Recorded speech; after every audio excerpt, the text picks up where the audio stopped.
Isu pembelajaran tulisan Jawi di sekolah vernakular terus memuncak apabila Persekutuan Persatuan Lembaga Pengurus Sekolah Cina Malaysia atau DONZONG menyerahkan memorandum menolak pembelajaran itu.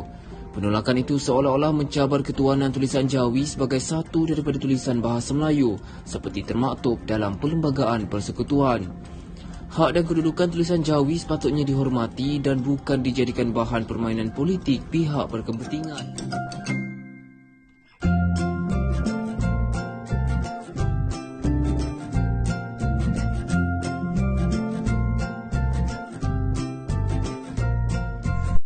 Objektif kajian kami adalah mengenal pasti kepentingan penggunaan tulisan Jawi dalam perlembagaan negara, menilai sejauh mana isu penggunaan tulisan Jawi menimbulkan provokasi perkauman negara, dan yang terakhir, membandingkan pengetahuan tentang tulisan Jawi antara tiga kaum utama di Malaysia. Sedikit pengenalan mengenai tulisan Jawi. Perkembangan tulisan Jawi bermula dengan kedatangan Islam ke alam Melayu sekaligus dan telah mempengaruhi bangsa dan bahasa Melayu.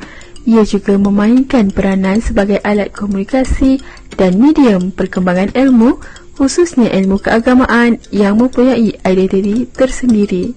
Tulisan Jawi merupakan tulisan rasmi bagi bangsa Melayu sejak abad ke-14 dan ia juga telah bermula sebagai penggunaan pentadbiran di istana yang seterusnya menjadi satu kebudayaan dan kesenian sehingga kini.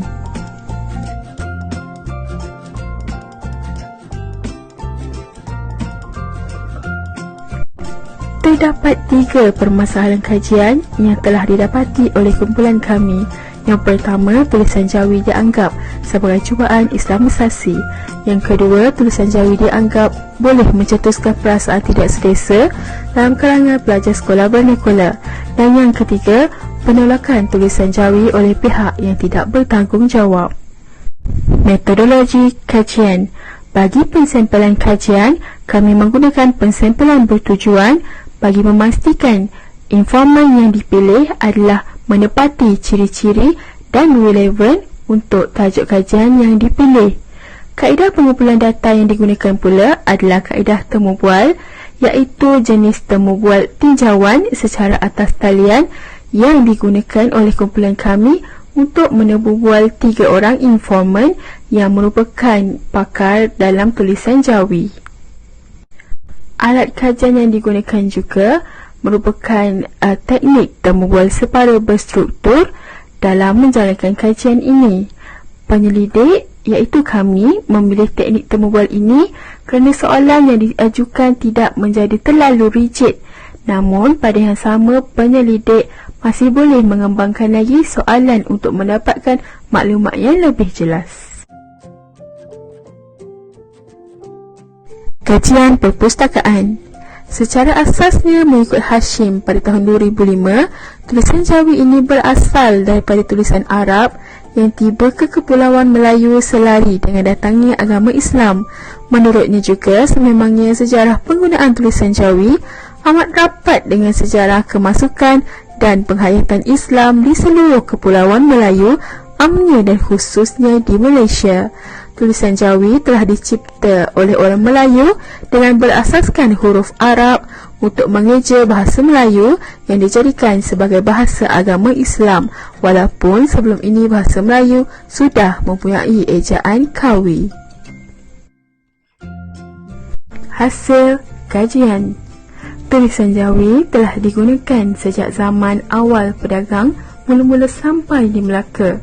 Tulisan Jawi juga merupakan salah satu seni tulisan yang turut sama seperti tulisan Cina, India dan lain-lain. Tulisan Jawi juga telah dibantah oleh kaum lain kerana mereka lihat tulisan Jawi ini sebagai satu bentuk Islamisasi.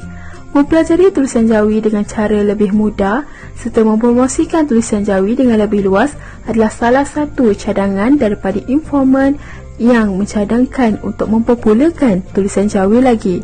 Tulisan Jawi juga merupakan identiti negara Malaysia yang perlu diperluas dan dipelajari oleh semua lapisan masyarakat. Tulisan Jawi juga merupakan warisan budaya Melayu yang diguna pakai secara meluas di negara lain seperti Turki. Kesimpulannya, rakyat Malaysia haruslah menerima tulisan Jawi ini dengan hati yang terbuka agar keharmonian dapat dijaga, kerana tulisan Jawi merupakan salah satu seni sama seperti seni-seni yang lain. Tulisan Jawi haruslah dipromosikan dan diperkenalkan kepada semua orang agar tidak luput di zaman. Tulisan Jawi juga bukanlah salah satu alat Islamisasi, tapi ia boleh digunakan bagi mengukuhkan lagi perpaduan kaum di Malaysia. Tulisan Jawi perlu dimartabatkan dan tidak dijadikan isu perkauman seperti yang terjadinya kini.